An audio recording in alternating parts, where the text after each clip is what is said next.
Hello and welcome all of you. आज हम discuss करने वाले हैं हमारा नेक्स्ट टॉपिक, जो कि हम सिस्टम एनालिसिस एंड डिज़ाइन पढ़ रहे थे। उसका नेक्स्ट टॉपिक हम पढ़ने वाले हैं आज, management information system, that means MIS। तो स्टार्ट करते हैं। जो MIS है बेसिकली, उसमें हम क्या पढ़ेंगे आज, कुछ कंटेंट में बता देती हूँ। एक तो हम पढ़ने वाले हैं कि MIS होता क्या है, उसका इंट्रोडक्शन। सेकेंड वन, कंपोनेंट क्या क्या होते हैं MIS के, इंपॉर्टेंट कंपोनेंट। उसके बाद हम प्रोसेस कैसे करते हैं MIS में डेटा को। उसके बाद फोर्थ है लेवल ऑफ मैनेजमेंट, क्या क्या होते हैं, डिफरेंट लेवल ऑफ मैनेजमेंट होते हैं, तो वो हम लेवल्स डिस्कस करेंगे। और उसके बाद रोल ऑफ MIS का सबसे इंपॉर्टेंट रोल एक्चुअली होता क्या है। तो MIS का यूज़ हम तब करते हैं जब हमें डेटा के साथ में वर्क करना होता है, कोई भी डिसीजन वगैरह लेना होता है मैनेजमेंट को, तो उसके रिगार्डिंग। What is MIS? तो MIS को देखा मैंने, मैनेजमेंट इंफॉर्मेशन सिस्टम। मैनेजमेंट के लिए इंफॉर्मेशन को हमें प्रोसेस करना, फिल्टर करना, वो सारी चीज़ें हम इसमें देखेंगे। मैनेजमेंट इंफॉर्मेशन सिस्टम में अगर हम वन लाइन डेफिनेशन पढ़ें तो हम लिख सकते हैं कि मैनेजमेंट इंफॉर्मेशन सिस्टम यानी कि जो MIS है वो क्या है, एक कंप्यूटर बेस्ड सिस्टम होता है जो हमें क्या फैसिलिटी प्रोवाइड करता है, डेटा स्टोरेज की, उसके बाद डेटा को मैनेज करना, उसके बाद उसको प्रोसेस करना और वहाँ से एक मीनिंगफुल इन्फॉर्मेशन को निकालना।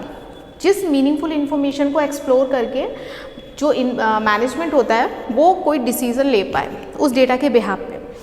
उसके लिए क्या करना होता है, डेटा को स्टोर करना भी इंपॉर्टेंट है, data storage is also very important. उसके बाद उस डेटा को प्रोसेस करना और प्रोसेस करके वहाँ से हमें इंपॉर्टेंट इन्फॉर्मेशन को निकालना, ये सारी जो प्रोसीजर है ये MIS के अंदर आता है। इसके कुछ इंपॉर्टेंट कैरेक्टरिस्टिक्स भी होते हैं, जैसे कि हम बोले इन्फॉर्मेशन को स्टोर करना और प्रोसेस करना, सबसे इंपॉर्टेंट इन्फॉर्मेशन को स्टोर करना, उसको प्रोसेस करना। सेकंड है यूज़र फ्रेंडली डिज़ाइन। इसका सबसे इंपॉर्टेंट जो कैरेक्टरिस्टिक है वो क्या होता है MIS का, कि यूज़र फ्रेंडली होना चाहिए, जिससे कि सभी यूज़र उसको इजीली अंडरस्टैंड कर पाएँ और उसको यूज़ कर पाएँ। रियल टाइम अपडेट प्रोवाइड करता है, क्योंकि डेटा से जो इंपॉर्टेंट इन्फॉर्मेशन निकालते हैं MIS provide real time update information, ensuring the user have access to the most up to date information available, उससे उसे अप टू डेट इन्फॉर्मेशन मिल पाए।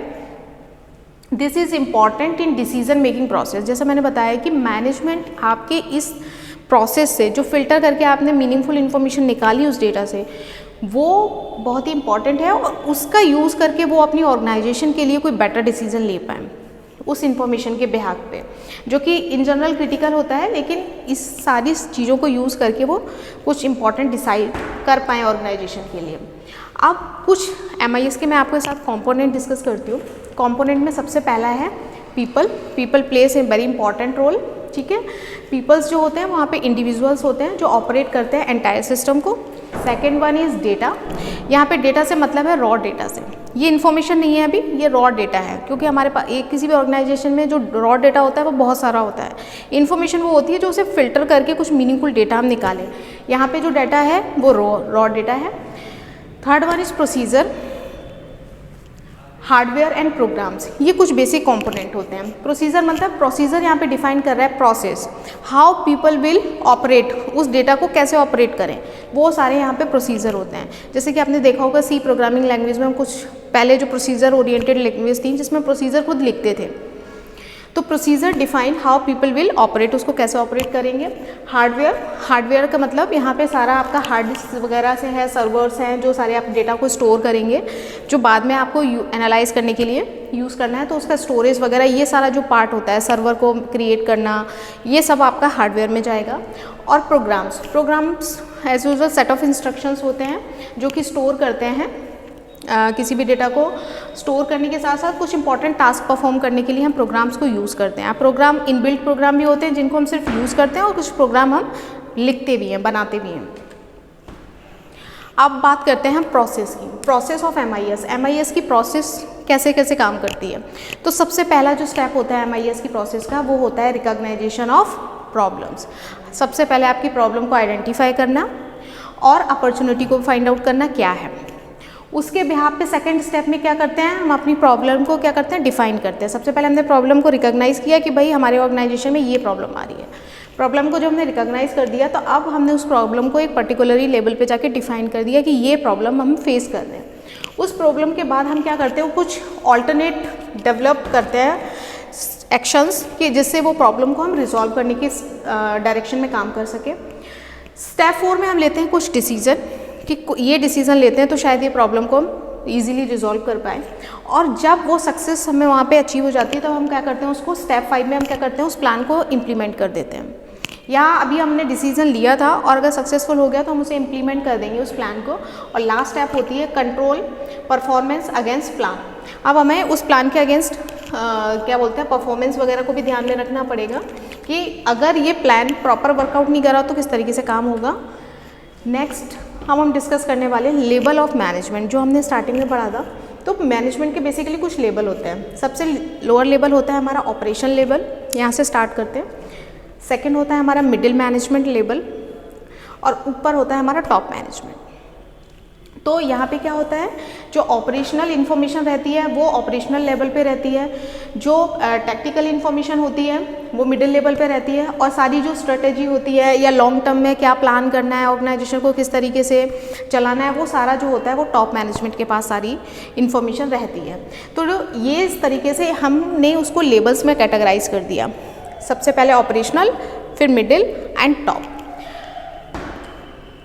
अब बात आती है role of management information system in decision making, क्योंकि ultimately MIS का यूज़ करके जो टॉप मैनेजमेंट है वो कोई ना कोई डिसीजन लेना चाह रहा है। अब ये सारी बात इसी के अराउंड घूमती है। तो पहला है डेटा एग्रीगेशन। ठीक है, डेटा एग्रीगेशन का मतलब क्या होता है, डेटा को एक साथ कलेक्ट करना, एग्रीगेट करना। तो MIS क्या करता है, एग्रीगेट करता है डेटा को डिफरेंट सोर्सेज से, जो उसे makes it available in real time for analysis and decision making. सबसे पहली बात होती है डिफरेंट सोर्सेज से डेटा को कलेक्ट करना, तभी उसका वर्ड यूज़ किया एग्रीगेट करना, उसे कंबाइन करता है और रियल टाइम एनालिसिस की हेल्प से कुछ डिसीजन मेकिंग में यूज़ करता है उसको। सेकंड है ऑडियंस टारगेटिंग, जो डिसीजन लेना उसके हिसाब से ऑडियंस को टारगेट करना। MIS जो होता है वो आइडेंटिफाई करता है बेसिकली ट्रैफिक को, कि क्या ट्रैफिक है, स्पेसिफाई ऑडियंस करता है कि आपकी जो स्पेसिफिक ऑडियंस है वो क्या है, उसके हिसाब से वो डिसीजन मेकिंग लेने के लिए इंफॉर्मेशन को प्रोसेस करता है कि सबसे पहले आपका जो इंफॉर्मेशन है उसके रिगार्डिंग आपकी ऑडियंस कौन सी है। ये सारी चीज़ों में भी MIS इंपॉर्टेंट रोल प्ले करता है। और उसके बाद होता है प्रिडिक्टिव एनालिटिक। इसमें क्या होता है, MIS यूज़ करता है डेटा को और उसके साथ साथ कुछ मॉडल्स यूज़ करते हैं। डिफरेंट मॉडल्स होते हैं।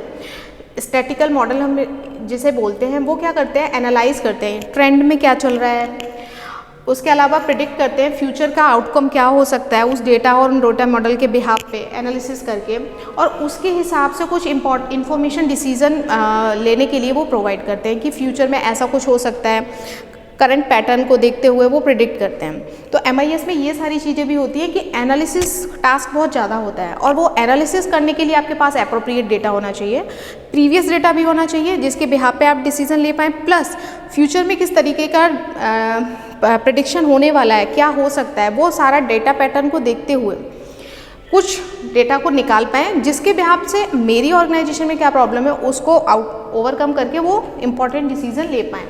अब इसके बेनिफिट क्या होंगे, बेनिफिट सबसे इम्पॉर्टेंट प्रोडक्टिविटी इंप्रूव होगी।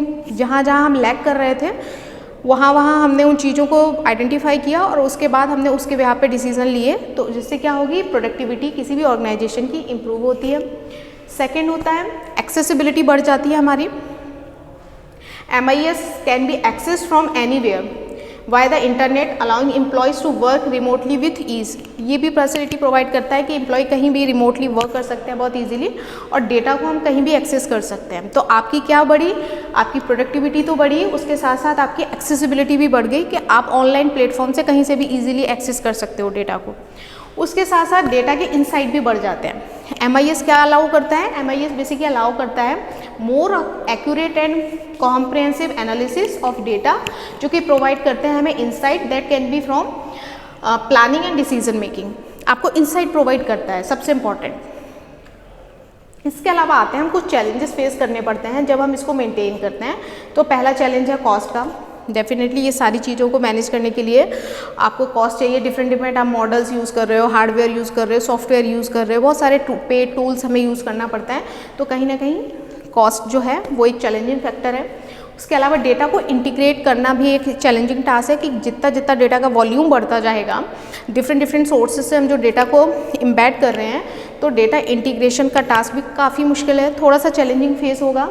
और उसके अलावा चेंज करना, डेटा को रेजिस्टेंस करना, उसको चेंज करना, ये भी इम्पॉर्टेंट चैलेंज है जो कि फेस करना पड़ सकता है हमें। तो ये है ओवरऑल MIS, जिसमें हमने देखा कि डेटा, हमारे पास जो अवेलेबल डेटा है उसका यूज़ करते हुए एक ऑर्गेनाइजेशन को डिसीजन मेकिंग में हेल्प करने की जो प्रोसेस होती है वो होती है ओवरऑल मैनेजमेंट इंफॉर्मेशन सिस्टम। और ये सारा का सारा जो बेस होता है वो बेस होता है आपके पास जो वॉल्यूम ऑफ डेटा है उसके हिसाब से एनालिसिस करने पे। जितना बेटर एनालिसिस होगा उतना बेटर हम डिसीजन मेकिंग के लिए कुछ इंपॉर्टेंट प्लान और स्ट्रेटजी बना सकते हैं। So thank you so much for watching us.